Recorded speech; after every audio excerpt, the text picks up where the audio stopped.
Então, Ricardo, em nome do Centro Cultural Justiça Federal, a gente quer agradecer a você, sua participação aqui nessa live. A primeira live que o Centro Cultural está fazendo, então você está inaugurando isso conosco, tá? Também agradecemos você por isso, pelo aceite. Você está participando da Quarta Semana Nacional de Arquivos. O Centro Cultural está participando do evento e você é o nosso convidado para poder falar sobre a memória no arquivo. O tema da fala do Ricardo é Futuros Disruptivos da Memória.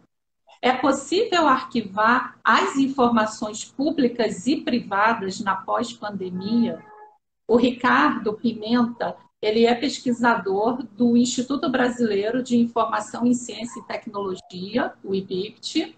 Ele é professor do programa de pós-graduação em Ciência da Informação do convênio IBICT, o FRJ. Ele é historiador com mestrado e doutorado em Memória Social e Documento pela Unirio, líder do grupo de pesquisa Informação, Memória e Sociedade, e também é coordenador do Laboratório em Rede de Humanidades Digitais do IBICT, o LARUD. Esse aqui é apenas um mini resumo de todas as tarefas do Ricardo, de tudo aquilo que o Ricardo é. Então, uma parte, né, digamos assim. Então, Ricardo, sinta-se à vontade para começar a sua fala e, mais uma vez, nós agradecemos a sua participação. Obrigado, Márcia. Gostaria de iniciar rapidamente, né, fazendo uma observação de que é muito acalentador, né, até um pouco bonitinho, digamos assim, ouvir uma pessoa que eu admiro tanto, que eu gosto tanto, né, falar que o que ela disse no currículo é só uma parte, né, de muitas outras coisas. Né? Por que eu começo falando isso? Né? Porque antes de eu falar sobre o tema, eu acho que é importante a gente sempre tentar, né, nos tempos que nós estamos vivendo hoje, né, sempre tentar fazer o possível para valorizar, né, a trajetória da construção da ciência, a trajetória daquelas pessoas que trabalham com ciência. Não tem muito tempo, a gente está em 2020, então tem menos de 20 anos, tem mais ou menos uns 13 anos, 14? Por aí. Né? Talvez uns 15, 16 anos, uns 16 anos. Eu estava ainda numa graduação de História numa universidade privada do Rio de Janeiro, da Zona Norte do Rio de Janeiro, e ficava muito impressionado com o currículo Lattes dos professores que me davam aula, né, e achava que aquilo era muito distante de mim. E hoje eu me sinto um pouco como aqueles professores, né, do passado. Né?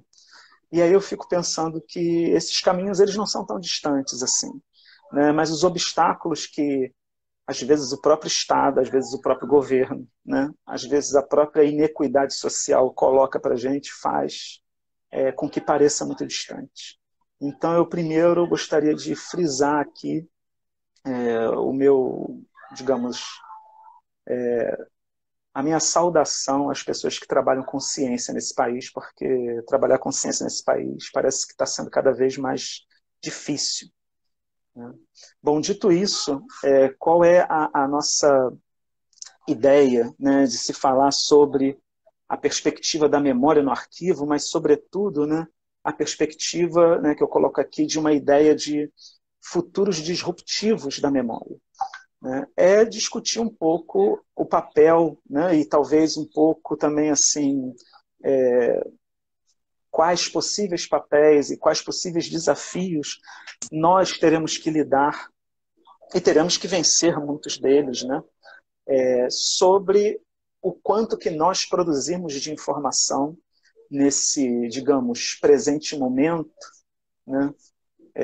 Que é totalmente basicamente, né, mediado pela tecnologia digital, pela computação, e que o quanto que a gente produz de informação, nós, né, enquanto sujeitos, enquanto indivíduos, mas nós também, enquanto grupos, enquanto coletivos, enquanto participantes, membros ou representantes de instituições, as instituições, né, Estado, município, né, governo, de uma maneira geral, o que nós estamos produzindo de informação nesse cenário é algo completamente fora de qualquer expectativa, né, grosso modo, qualquer expectativa assim, em senso comum. Né? Hoje em dia, o que tem se produzido de dados, por exemplo, chega em torno de 350 zettabytes de dados, que daria mais ou menos em torno de 35 trilhões de gigabytes. E o grande desafio na atualidade é, obviamente, construir sistemas que permitam um acesso assim, veloz, né, desses dados, né, acesso a esses dados de maneira veloz, de maneira pronta, mas, sobretudo, pensar sistemas de informação, né, pensar estruturas de hardware, né, que sejam capazes de preservar, né, de guardar o tanto que nós produzimos de dados e, portanto, de informações também.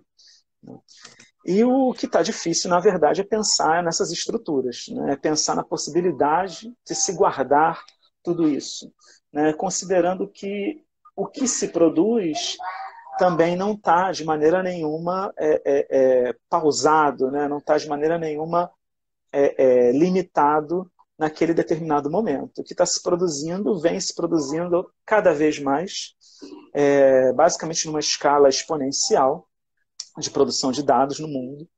E, nesse sentido, a gente precisa ter que acompanhar essa escala exponencial. Então, como fazer isso? Me parece que é um grande desafio. Me parece que é uma dificuldade, não apenas do ponto de vista de mundo, né, de Estado, mas também, né, sobretudo, uma dificuldade, inclusive, de competência, digamos assim, individual, né, de competências, de possibilidades né, de nós podermos fazer aquilo que está ao nosso alcance, no sentido da informação que a gente produz. E nós produzimos muita informação da mesma maneira que nós também tentamos arquivar essa informação. Né? Nós somos arquivistas, digamos assim, não do ponto de vista técnico, profissional, acadêmico, mas todos nós produzimos e realizamos um certo arquivamento do eu, né? Durante a nossa trajetória no mundo, durante a nossa trajetória no espaço público e durante a nossa trajetória no nosso próprio espaço privado. Né? Todos nós temos aí uma caixa de sapato com fotos e outros utensílios que são objetos de memória para a gente, né? E, em grande medida, não apenas nós, né? Mas, assim, em outra escala, que seriam as instituições, também possuem suas formas e tentativas de salvaguardar documentos e salvaguardar informações que dizem respeito não apenas à memória dessas instituições, mas dizem respeito à própria competência administrativa, digamos assim, né? Então, o que a gente tem visto hoje é um cenário que traz uma certa, ao meu ver, né, traz uma certa condição disruptiva, né, para a gente pensar o papel da memória. Né, porque, em grande medida... Márcia, você está me ouvindo? Está conseguindo acompanhar? Tá me ouvindo? Tô ouvindo. É que eu fiquei na dúvida... Não, tudo bem. É que eu fiquei na dúvida se por acaso a conexão estava ok, né? Não, tá ok. Eu estou ouvindo, estou escrevendo algumas coisas aqui para eu perguntar, é por isso. E estou quietinha. Tá. Não, tá, tudo bem. Show. Né?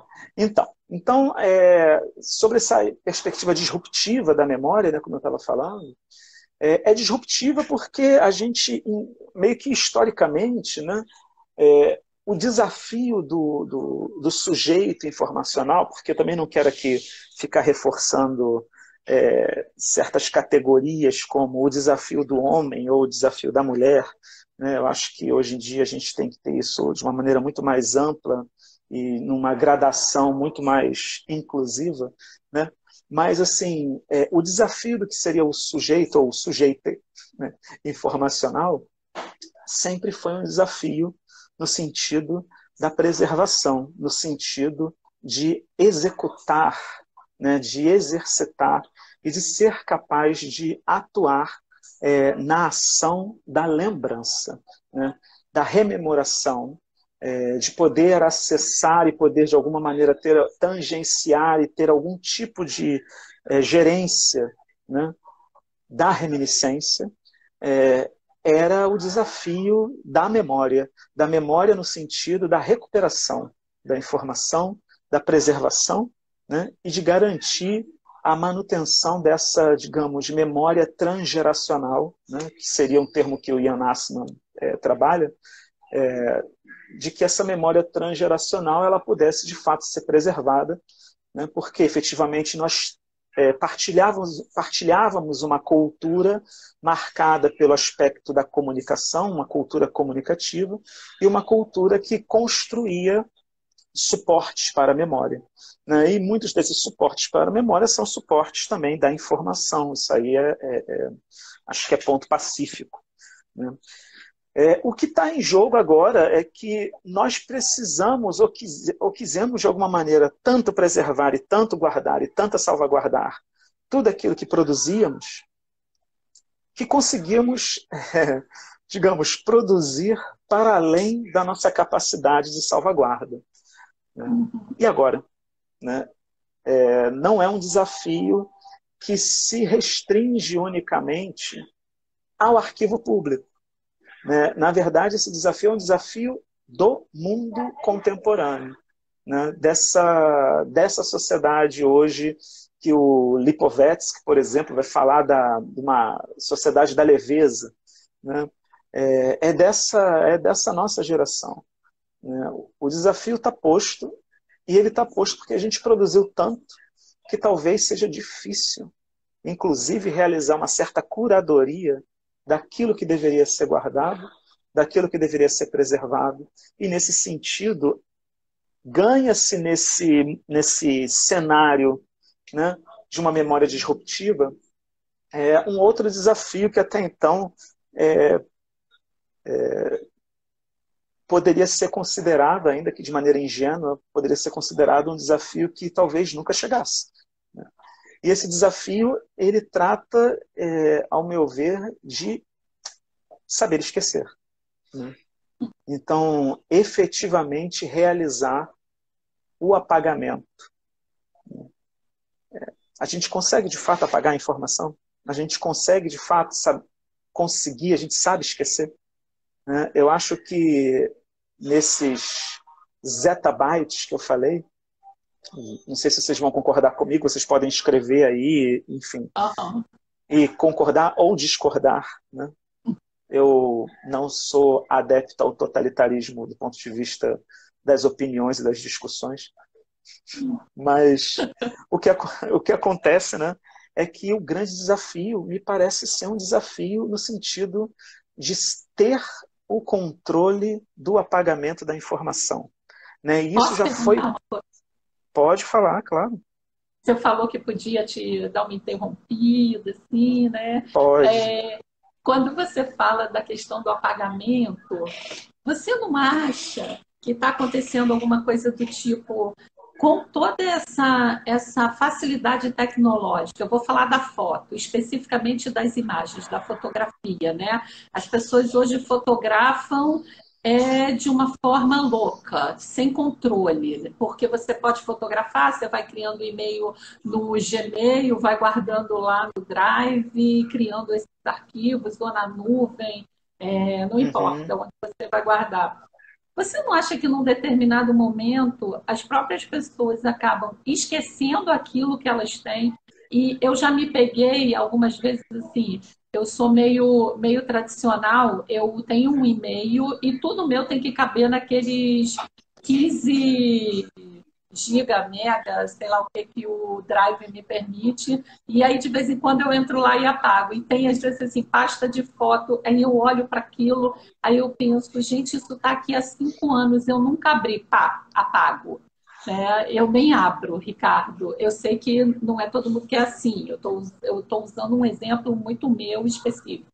Mas com essa coisa, quando você fala desse apagamento, em todos os sentidos, né? Mas usando o exemplo da foto, você não acha que num determinado momento algumas pessoas acabam partindo para isso, tipo, eu não tenho mais o controle disso. E aí a gente está falando de arquivo pessoal, não arquivo institucional, né? Mas aí chega lá assim, a gente quer saber, pronto, apaga, apaga, sabe? Uma coisa meio doida. Uhum. Então, vou te falar uma coisa. A gente nunca teve controle, tá? Sim, isso eu A sei, gente, né? a gente nunca teve controle, né? O que Sim. a gente construiu, né? A gente se cercou, né? De objetos técnicos, né? De toda uma estrutura, obviamente, marcadamente uma estrutura que compõe uma cultura material, né? Onde a tecnologia que está presente nesse conjunto de estruturas, que não são apenas materiais, mas são também, inclusive, simbólicas e culturais, né? A gente acreditou que seria capaz, né? De alguma maneira, fazer essa manutenção, né? Ou exercer este controle. O desejo do controle, ele faz parte quase que de uma espécie, digamos, ele está na ordem, né, quase que de uma pulsão. Né? Então, o que acontece é que se a gente vive uma pulsão de morte, a gente vai tentar buscar meios, né, inclusive exercitar uma certa potência criativa, né, para, de alguma forma, poder se contrapor, não é contrapor necessariamente, porque a gente pode, inclusive, não se contrapor, mas de poder dar algum tipo de retorno, né, de resposta a isso, né, que está aí. Né? Então, o que acontece é que a gente tinha essa ilusão do controle muito mais presente a partir do momento que nós ainda pudéssemos interferir, né, interferir na tecnologia, né, na tecnologia que a gente constrói, nos objetos que a gente ajudou a se desenvolver, né, do ponto de vista da nossa sociedade, desde a sociedade antiga, medieval, moderna, e até contemporânea. O problema é que o que a gente produziu agora é algo que está para além da nossa interferência, digamos, material, da nossa interferência material não, concreta. Né? É muito mais complicado eu pegar um celular, por exemplo, como esse, e abri-lo e meter a mão dentro dele e mexer em algo que possa efetivamente consertar ou interferir, né, de maneira propositiva no funcionamento dele. Eu não tenho mais essa capacidade. E nem todos os dados e informações que passam pelo celular, portanto, o celular é um objeto técnico que media o acesso à informação e a recuperação da informação e a produção da informação, eu não tenho, na verdade, acesso a esses dados e tudo que está passando pelo celular, porque efetivamente isso são bytes, né? É algo muito de uma ordem imaterial que eu não tenho mais controle, não tenho mais acesso. Né? E por não ter mais acesso, mas ser de uma natureza muito, digamos, de grande volume e de velocidade, e que também pode se sobrepor em diversos espaços ao mesmo tempo, né? Por exemplo, tá todo mundo que está conectado no Centro Cultural da Justiça Federal ou que está conectado na minha conta está assistindo a essa live. Né? Mas eu não estou na casa de todo mundo. Né? E, inclusive, olha só que interessante, esse vídeo, inclusive, não está nem no meu celular sendo guardado e nem no celular que você está usando pelo Centro Cultural. Né? Ele está num outro lugar.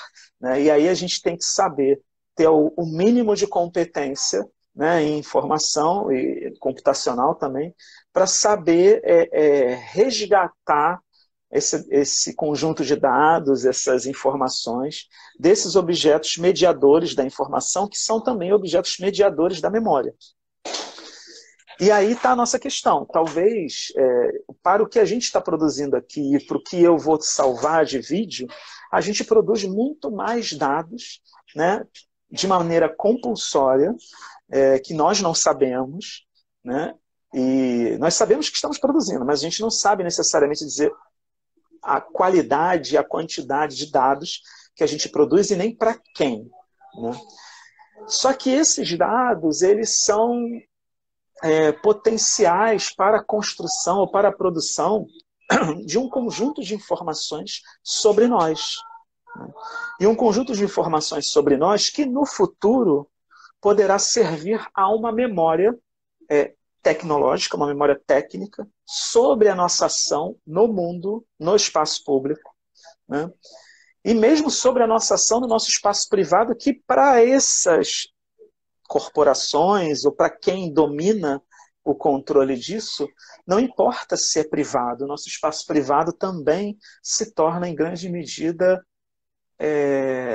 coisa pública para eles, porque em grande medida esses dados ganham um contorno mercadológico, né?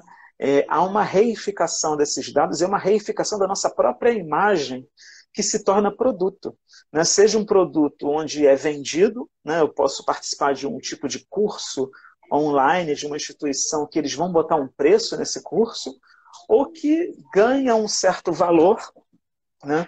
Mas que não necessariamente é um valor monetizado, mas é um valor do ponto de vista cultural, né? Simbólico, de quem está falando, para quem está falando, em que contexto está sendo dito, né? E nesse sentido, esse contexto e esse quem acaba, digamos assim, acaba extravasando perspectivas daquilo que é privado para ganhar perspectivas do que é público, né? Mas onde que está essa disruptividade? A disruptividade está, entre outras coisas, na percepção de se discutir o que é memória hoje, né?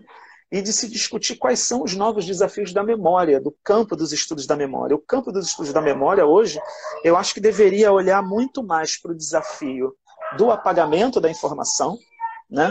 E do, digamos, papel e da importância, né, que tem o esquecimento, do que apenas para o papel da recuperação, da preservação, né, e nesse sentido da potência, digamos, né, da potência da reminiscência e da lembrança, né, porque o que a gente está produzindo está sendo depositado em servidores, em hardware, em qualquer lugar, e está sendo depositado de maneiras que nós não temos necessariamente acesso, controle ou competência para recuperar. Mas alguém tem. Uhum. Alguém tem. Essa é a né? grande questão, né, Ricardo? E esse alguém tem toda a estrutura que nós não temos, né? E esse alguém produz informação, produz conhecimento e produz, ainda que nós possamos não concordar, mas produz uma espécie de uma memória, digamos, usar um termo aqui qualquer um, uma memória, digamos, artificial, porque não é uma memória minha, não é uma memória na qual e pela qual eu concordo, não é uma memória sequer que eu posso concordar que seja minha, no sentido que seja referente a quem eu sou. Mas é uma memória que tem um quê de avatar, né? É uma memória sobre aquilo que em parte me representa, né? E que para eles, para essas corporações, para esses donos da web, né, é suficiente, né? Seja para me colocar novos anúncios no meu computador e no meu celular, que eles entendem que são anúncios que talvez me interessem, seja para fazer um controle e um monitoramento e, portanto, exercer uma vigilância sobre o meu deslocamento no espaço público e, inclusive, meu deslocamento no espaço que me é privado, né, a partir do uso do meu celular, né, seja o acesso a imagens e fotos e vídeos que eu faço e que não necessariamente eu gostaria de compartilhar, mas que eu sei que, se quiserem acessar, conseguirão acessar, né? Ou mesmo dados biométricos, dados biológicos, né? Exames que eu faço de sangue que vêm pelo e-mail, aplicativos que eu ou qualquer outra pessoa baixa no celular para brincar, né, de mudança de rosto e esse tipo de coisa toda. Isso tem no Instagram, né, que a gente está usando. Isso tem no TikTok, que as pessoas estão descobrindo, né, na quarentena, estão precisando exercitar sua veia catártica, né? Mas o fato é que essas coisas todas produzem dados sobre nós, né? E esses dados, eles nos escapam do nosso controle, seja ele um controle do ponto de vista privado, individual, ou um controle do ponto de vista institucional e público. Muitos desses dados nos escapam, né? Parece que a gente está vendo, do ponto de vista da produção da informação no mundo contemporâneo, da produção de dados, né, um fenômeno muito entrópico, né, de uma grande entropia no sentido dessa produção de dados e de informação. E se é entrópico, significa que não vamos conseguir preservar, né? Agora, tem um outro fator que eu acho que é interessante também, é que esse sujeito informacional, né, assim, olhando para ele historicamente, né, ou seja, olhando para a condição do ser, né, antropológico, né, ele tem uma natureza, ou melhor, ele tem um desejo negentrópico, né, que é o desejo de controlar, né, é o desejo de efetivamente pôr as coisas nos seus lugares e exercer o domínio sobre elas, né? Isso não é entrópico, isso é negentrópico, né? E é interessante pensar que tem um filósofo da técnica, né, chamado Bernard Stiegler, que ele vai falar disso muito melhor do que eu, né, porque eu não sou a pessoa que tem tanta capacidade para falar sobre isso. Mas o fato é que eu acho que o nosso desejo de memória é um desejo, sobretudo, em face do cenário informacional que a gente vive hoje, né, é um desejo negentrópico, né? Resta saber se a gente consegue. Eu acho que a gente não consegue, né? E parte do exercício dessa ação negentrópica de organização do conhecimento, de organização da informação, de preservação da informação, de acesso, recuperação, classificação, essas coisas todas, né? De administração daquilo que é patrimônio, daquilo que é um patrimônio documental, daquilo que é documento dentro de um arquivo e, portanto, tem valor histórico. A gente está de cara para algo que diz respeito vai, na verdade, acusar a nossa incapacidade ou impotência de exercício desse desejo negentrópico, né? Que é o fato de que esses dados e informações produzidos já no âmbito digital, né, já nascidos digitais, eles têm formas, né, e modos muito diversos, tão diversos quanto os softwares, as ferramentas e as plataformas nas quais eles são produzidos, né? Então, se esses softwares, plataformas, aplicativos, né, sistemas, eles mudam e mudam com frequência, há um desafio que seria pensar numa espécie de padrão de como preservar, né? E aí considerando também volume e velocidade, como preservar isso tudo que está sendo produzido hoje. Não tem como, né?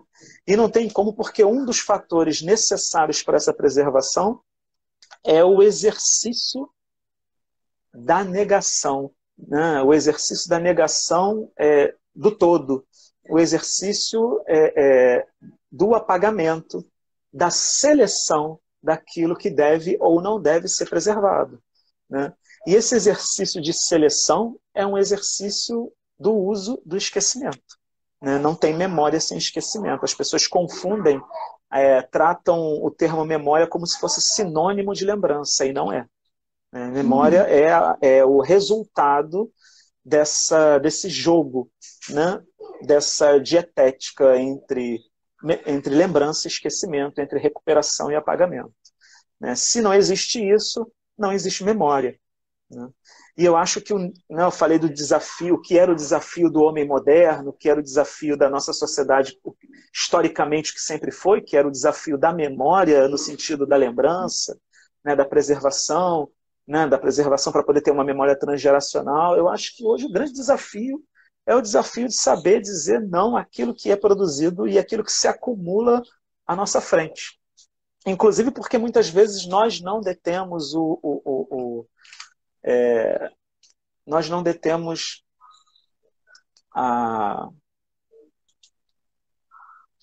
o domínio, não é o domínio. A gente não detém a propriedade, digamos assim, né? Nós não somos nós que podemos dizer o que vai ser apagado e o que não vai ser apagado. É essa a grande questão. E talvez nem institucionalmente nós possamos, porque as próprias instituições hoje, né, para usar aí um termo do Foucault, né, elas compõem, muitas vezes elas são elas próprias dispositivos, ou elas compõem outras redes e outras malhas de dispositivos. E muitas vezes as próprias instituições são atravessadas, né, por outras questões, né, por questões outras que não garantem que ela vai ter total controle sobre os dados e informações que são produzidos ou que circulam por ela. Ou seja, o poder arcôntico, né, que é historicamente marca, né, o Derrida lá naquele Mal de Arquivo vai falar, né, o poder arcôntico que seria uma natureza, digamos, da instituição arquivística, historicamente, filosoficamente, epistemologicamente falando, hoje não é meu, talvez não seja nem do Centro Cultural, né, talvez não seja de quase nenhuma instituição, né, porque me parece que, ou melhor, não seja de quase nenhuma instituição do ponto de vista de ser concentrada em uma única instituição. Né? Mas as instituições exercem esse poder arcôntico, é óbvio, mas ele não é mais restrito à instituição apenas. Né? Me parece que esse poder arcôntico está cada vez mais, de uma maneira assim, ele transita ou está mediado, né, por aqueles que detêm o controle dos instrumentos e no caso, da tecnoestrutura, né, para falar também um termo do Álvaro Pinto, né, dessa tecnoestrutura que nos serve. Então me parece que é um cenário um pouco disruptivo mesmo, né? Mais ainda porque essa ideia de esquecer e de apagar, ou do que preserva e tudo mais, em grande medida, me parece que, e tem pesquisadores que falam sobre isso, né? Tem, por exemplo, o Nicolas Negroponte falou algo recentemente, também tem o Byung-Chul Han, né, que é um filósofo coreano, que vai apontar, por exemplo, né, principalmente nesse caso de pandemia que a gente vive hoje, o quanto que o Oriente se destacou, e se destacou no combate, digamos assim, na prevenção e no controle do espalhamento dessa pandemia, por ter, digamos assim, por já carregar em si uma cultura com traços um pouco mais autoritários, né? Assim, se pensar que esses países, né, como por exemplo Coreia, China, né, Hong Kong, eles detêm uma tradição cultural mais autoritária no sentido de ser uma tradição cultural mais próxima do confucionismo. Então a gente vive hoje uma sociedade que, em grande medida, e todos nós participamos um pouco disso, a gente está muito preocupado com a experiência, a gente está muito preocupado com os produtos que nós consumimos, né? e com a nossa possibilidade de consumir informação, né, principalmente. Né? Então, em grande medida, há uma visão de algumas pessoas que apontam que essa sociedade muito marcada pela experiência digital e pelo consumismo digital está começando a ser, digamos, eu não diria simpática, mas condescendente, né, com as ações de vigilância e, portanto, ações que ferem a privacidade, desde que a sua condição de trânsito no espaço público, no espaço da polis, se mantenha uma condição de uma experiência salutar. Né? Ou seja, consumindo a informação, consumindo os produtos, tendo as experiências e me parece que, né, o Byung-Chul Han fala sobre isso, o Nicolas Negroponte apontou isso também recentemente numa matéria de jornal, e me parece que isso é uma questão para, inclusive, a gente considerar aí qual vai ser o papel, né, da memória, ou melhor dizendo, como nós vamos encarar, né, a perspectiva da memória, como a gente vai falar sobre memória em contextos tão diversos. Né? E a pandemia, eu acho que esse cenário que a gente vive hoje, ele é um cenário que acaba, de alguma maneira, nos colocando isso de forma mais pungente, né?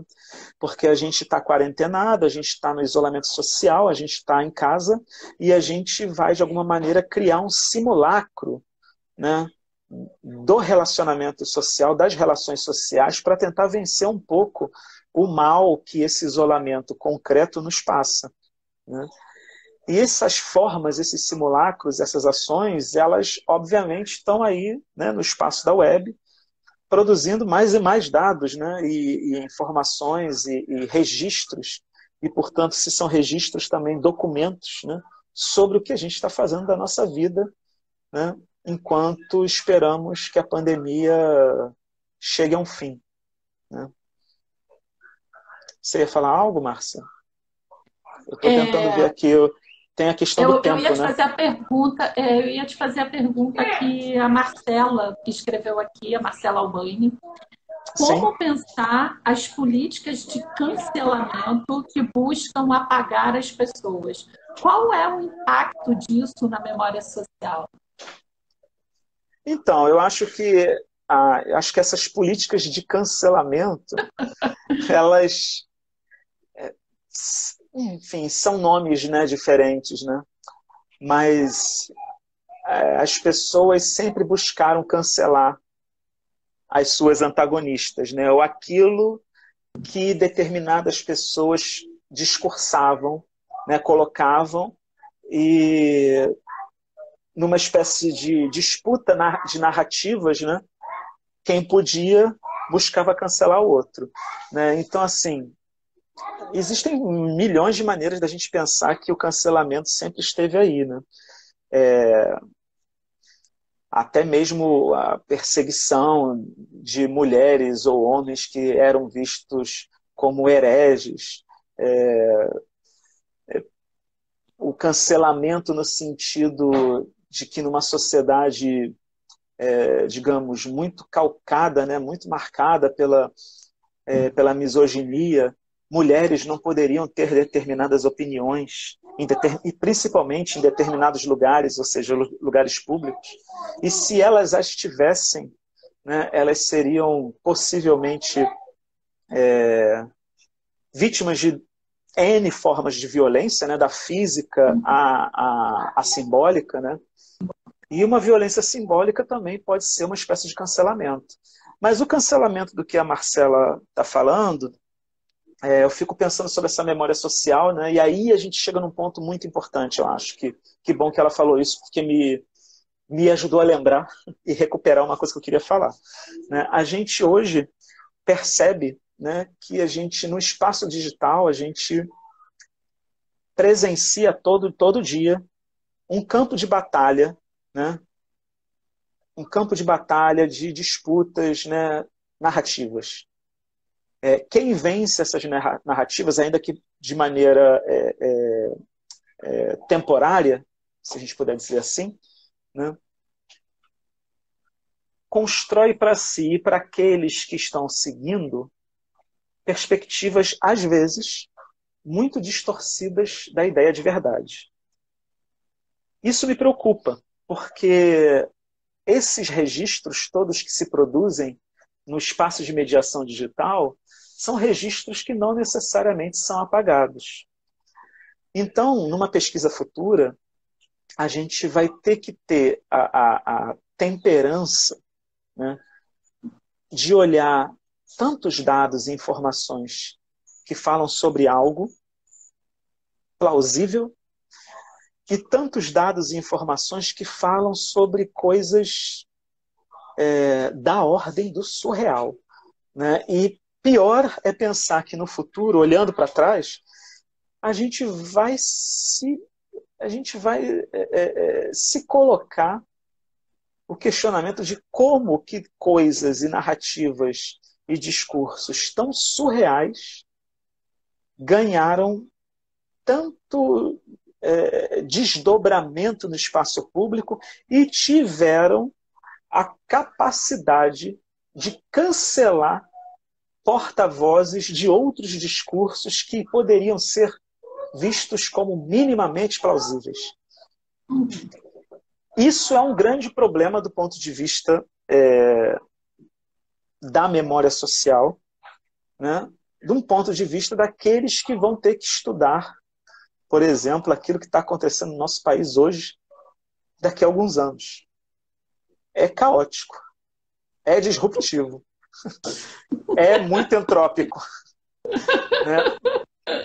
E é um desafio no sentido que, para poder efetivamente continuar a pesquisar e continuar a refletir sobre a memória social, né, assim, memória social lato sensu, né, a gente vai ter que construir para nós, né, competências e possibilidades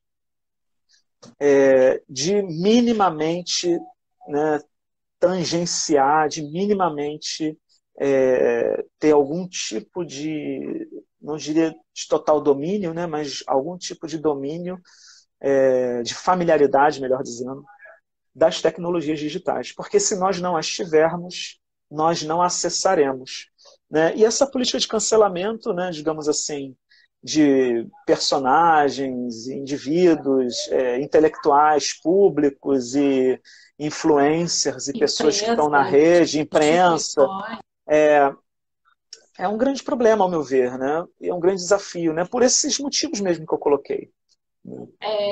Eu diria para você que, com relação aos profissionais que daqui a alguns anos terão que explicar o ano de 2020, é fácil, é só apagar 2020. Vamos apagar, vamos cancelar 2020, pronto. Acabou, entendeu? Acho que é o único caminho. Márcia, óbvio que eu estou brincando, né? Porque a gente está falando de memória, de apagamento, né? Mas, seria então, uma excelente saída. Quanto mais a gente quiser ocultar, apagar, mais vai haver um desejo de memória. E não só um desejo, vai haver, do ponto de vista da responsabilidade pública e da ética, né, um dever de memória. E é uma coisa assim, a fala, né, a sua fala e todas as questões que a gente estuda, né, lá na CI, como que a gente está tão submerso nesse mundo digital, porque a gente está o tempo inteiro aqui discutindo, óbvio, você apresentando e acredito que as pessoas pensando a partir dos seus exemplos, como que fica toda essa situação do que preservar e do que apagar, do que excluir, né? O processo de seleção próprio do arquivo, né? Uma das etapas de tratamento de acervo, de material de arquivo, é justamente isso, esse processo de seleção, o que você... não elimina a palavra, não estou conseguindo lembrar agora, mas o que você vai preservar, aquilo que vai ser descartado, a questão do descarte e tudo mais, que a gente pode entender como apagamento. E a gente está o tempo inteiro aqui falando dos dados, de essa como dizer, essa infraestrutura tecnológica.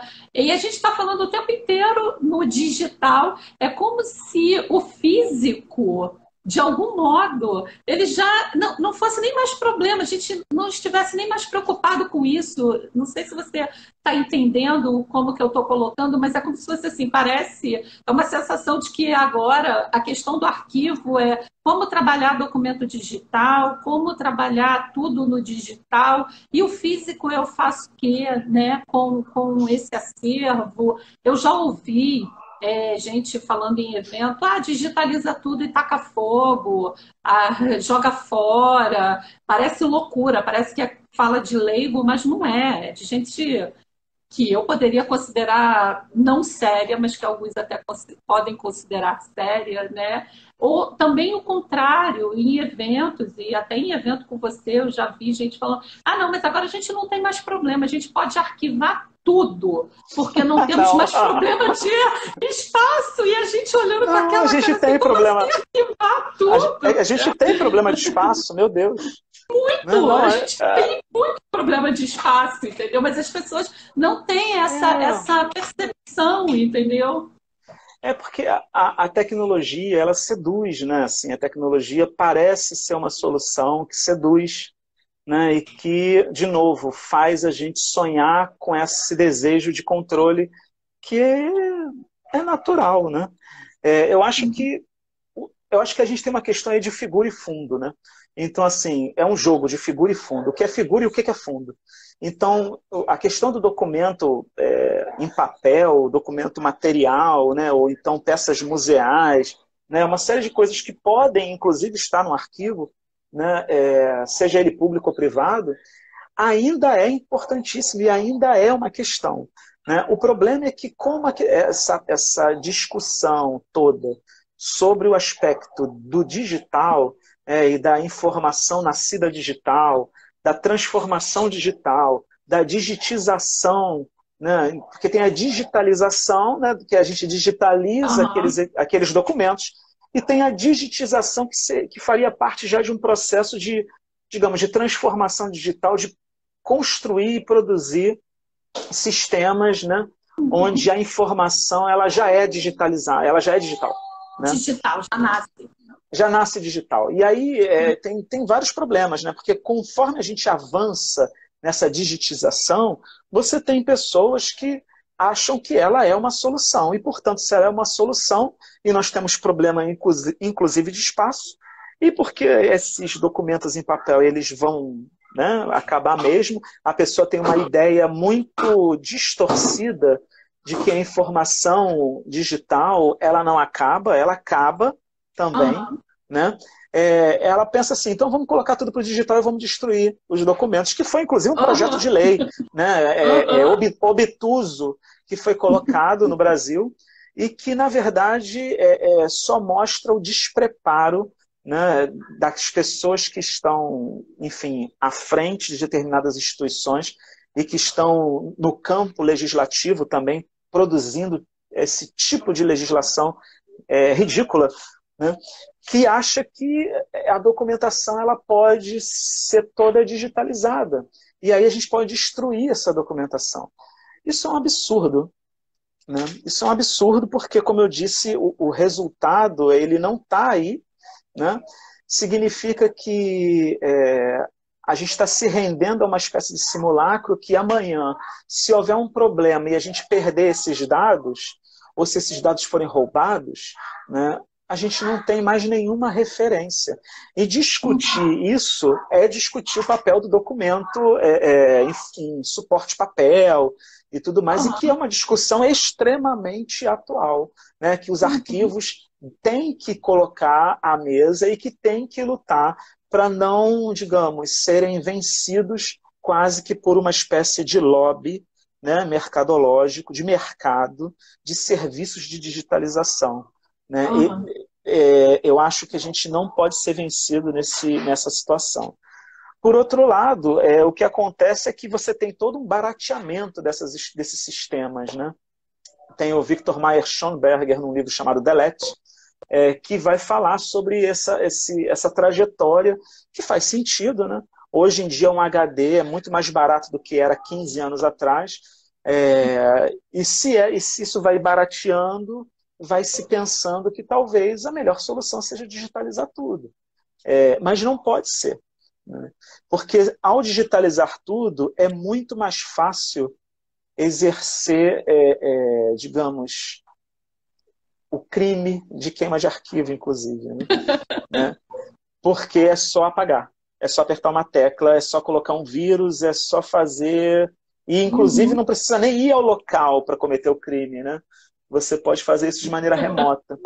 Então, isso é importante dizer, né? Porque, assim, quando a gente tem casos, né? Teve casos, por exemplo, 2 vezes, né? O TRT do Rio de Janeiro pegou fogo, um TRT, acho que no Sul também pegou fogo, né? E se perdeu documentos, as pessoas acham que se tivesse digitalizado não ia perder.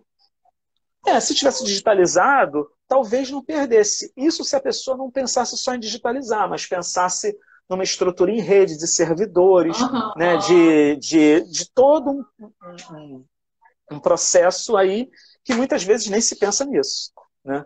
Mas é interessante, né, porque o crime, né, de fogo, né, geralmente, psicanaliticamente, o crime de fogo está relacionado ao exercício do poder. É exercer poder sobre uma outra pessoa quando alguém bota fogo, né, na mulher, ou no marido, né, ou no amante, esse tipo de coisa. É um crime passional e é um crime onde tem ali uma relação de poder, de exercer poder. Por isso, queimar. Usar o fogo, né, contra o outro. Ou no mendigo na rua também, né? Exato. E aí é interessante, né, porque quem não detém o poder arcôntico institucional quer exercer o poder arcôntico criminoso, né, chegando no arquivo e botando fogo nele. Mas a gente vai vencer isso. Tem uma perguntinha, eu estou preocupada aqui com o horário. Tem uma perguntinha da Geralda aqui para você, rapidinho. O Instagram, ele corta a gente mesmo. Eu sei. A Geralda põe assim: os arquivos sobre a pandemia têm crescido muito. Sim, a gente sabe, muita coisa, né, Ricardo? Organizar isso seria papel de curadorias para não apagar a memória, ou até mesmo preservar esses arquivos? Eu acho que a gente, na verdade, o papel, né, seria um papel de todos, né? Seria um papel de ter uma política institucional. Por exemplo, se a gente pensa no arquivo, numa instituição especificamente, né? De ter uma política institucional de que tipo de informação e como a gente vai trabalhar e tratar a informação durante um período como esse. E ter uma política de preservação, faltam 25 segundos, né? Daquilo que a gente está sendo produzido, como que aquilo vai ser salvaguardado. Não é só a curadoria, mas a curadoria é essencial também, mas é de todo mundo. Está acabando? Dá tempo de eu falar? 10 segundos. Obrigada, Ricardo.